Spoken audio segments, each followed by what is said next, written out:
আওয়ামী লীগ নিষিদ্ধের দাবিটি তুলে আবারও মাঠে নেমেছে অন্তর্বর্তী সরকারের সমর্থক বলে পরিচিত কিংস পার্টি, জাতীয় নাগরিক পার্টি বা এনসিপি। অথচ সরকার প্রধান উপদেষ্টা ডক্টর মোহাম্মদ ইউনূস বেশ কয়েকবার বলেছেন আওয়ামী লীগকে নিষিদ্ধ করার কোনো পরিকল্পনা অন্তর্বর্তী সরকারের নেই। সূত্রগুলো বলছে গত নভেম্বরেই সরকার এ নিয়ে চূড়ান্ত সিদ্ধান্ত নিয়েছিল। তাহলে সরকার সমর্থক রাজনৈতিক দলটি কেন এ দাবি আবার তুলছে? সূত্রগুলো বলছে সরকার ও তার সমর্থকরা আওয়ামী লীগ নিষিদ্ধের ইস্যুটিকে রাজনৈতিক ষড়যন্ত্রের খেলার ফুটবল হিসেবে দেখছে। ইস্যুটিকে নিয়মিত বিরতিতে ঘুরে ফিরে এনে মূল আলোচিত ইস্যুগুলো থেকে মানুষের চোখ ফিরিয়ে রাখতে কি এমন খেলা? বিস্তারিত জানতে চলুন যাওয়া যায়। বৈষম্য বিরোধী জনসমর্থন ছিল তখন তুঙ্গে। তারা 22 অক্টোবর ঘোষণা করেছিল 5 দফা। পরদিনই সরকার ছাত্রলীগকে নিষিদ্ধ করে ওই 5 দফার একটি দফা মেনে নিয়েছিল। এরপর গত 6 মাসে বাকি দাবিগুলোর মধ্যে রাষ্ট্রপতির পদত্যাগ, সংবিধান বাতিল, জুলাই প্রক্লেমেশন ঘোষণা, বুড়িগঙ্গার জল এবং হাওয়ায় এগুলো মিশে গেছে। বৈষম্য বিরোধীদের মুখে মুখে টিকে আছে একটি দাবি, আওয়ামী লীগকে নিষিদ্ধ করা। অথচ সরকার সমর্থকেরা ভালো করে জানে অন্তর্বর্তী সরকার আওয়ামী লীগকে নিষিদ্ধ করবে না বা নানা চাপে করতে পারবেও না।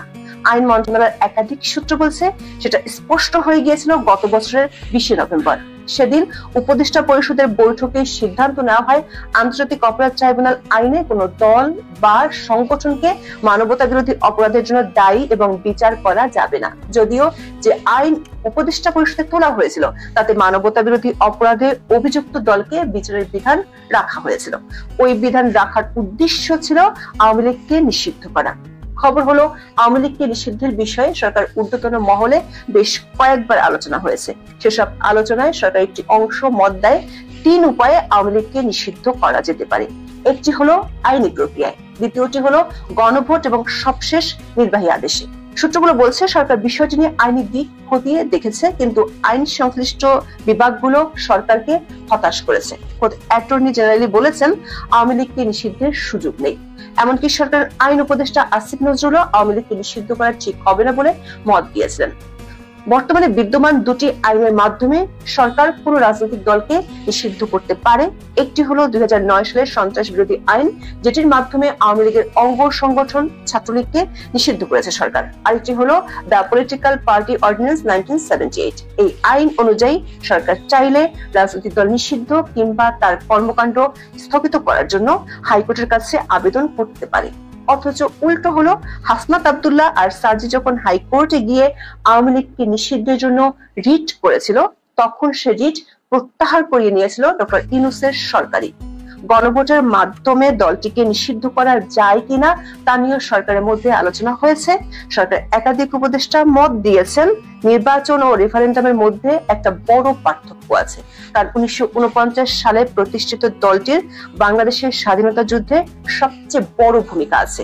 এমন দল নিষিদ্ধের পক্ষে মানুষ রায় নাও দিতে পারে। তখন আওয়ামী লীগকে নিষিদ্ধ করার বিপক্ষে ম্যান্ডেট এলে তা শুধু মেনে নিতে হবে তাই না, এর নেতিবাচক প্রতিক্রিয়া জুলাই হত্যাকাণ্ডের বিচারেও করতে পারে।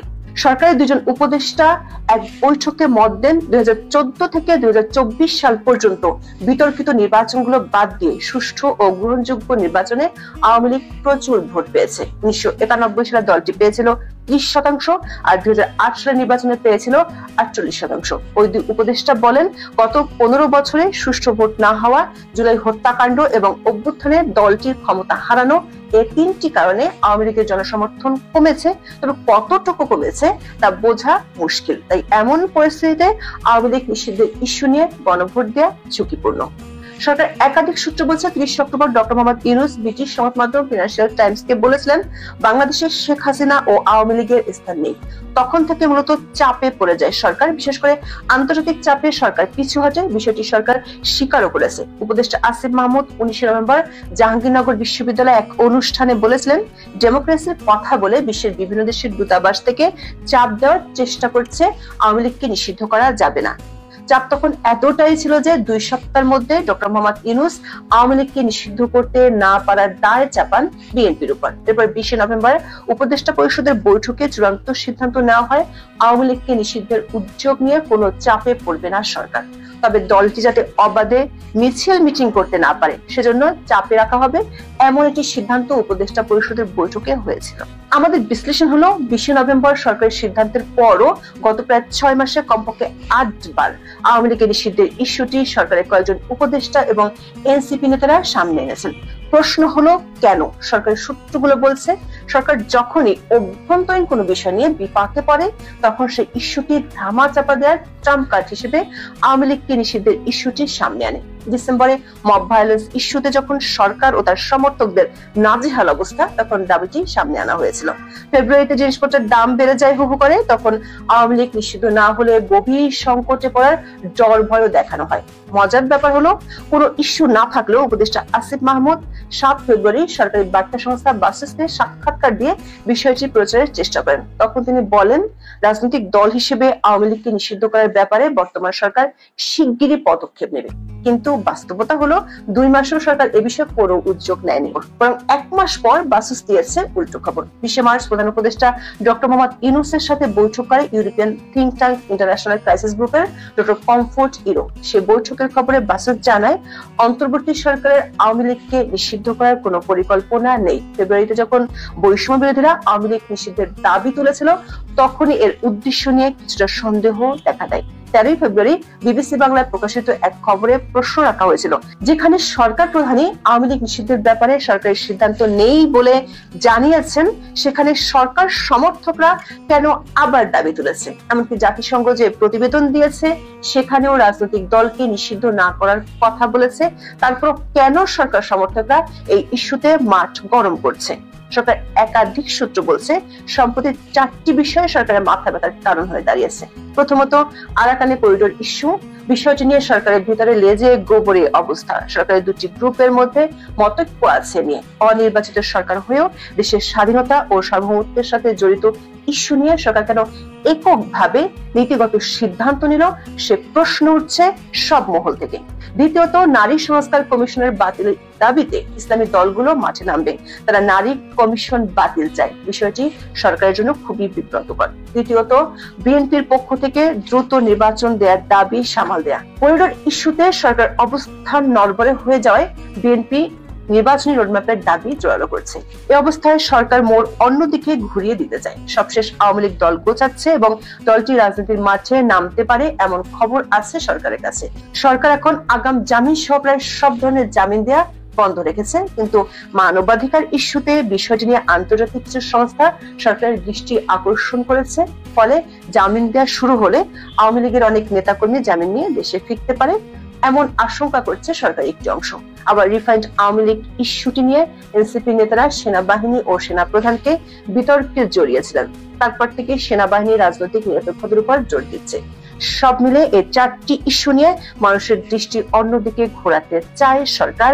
সে কারণে আওয়ামী লীগ নিষিদ্ধের ইস্যুটি সামনে আনছে সরকারের কিংস পার্টি বা এনসিপি।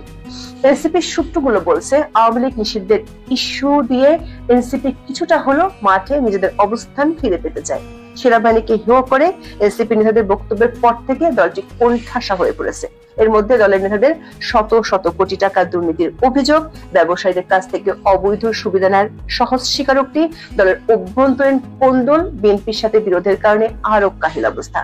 আগে যেখানে দলটির সমাবেশে বাইরের লোকজন আসতো, সেখানে এখন নিজেদের মধ্যে মারামারি হয়। আগে রাজতে আয় বলে স্ট্যাটাস দিত, এখন সেখানে সমাবেশের লোক হয়েছে এটা দেখানোর জন্য বাইতুল মোকাররমে সমাবেশ করতে হচ্ছে। পহেলা বৈশাখে দলটির সমাবেশে লোক না হওয়ার ভিডিও ভাইরাল হওয়ার পর কেউ কেউ এনসিপির অবস্থা জাসদ হয়ে গেছে কিনা সে প্রশ্ন তুলেছে। এনসিপি নেতারা এমন কাহিলা অবস্থা থেকে ফিরতে আওয়ামী লীগ ইস্যুটিকে ট্রাম্প কার্ড হিসেবে ব্যবহার করতে চান। খবর হলো সরকার মূল আলোচনার ইস্যুগুলো থেকে মানুষের চোখ অন্যদিকে ফিরে রাখতে চায়। সেজন্য আওয়ামী লীগ নিষিদ্ধের ইস্যুটিকে বানাতে চায় ফুটবল, যেটি নিয়ে চালু রাখতে চায় রাজনীতির খেলা, যার আসল লক্ষ্য নির্বাচন পেছানো। আজ এ পর্যন্ত। সবাই ভালো থাকুন, সুস্থ থাকুন।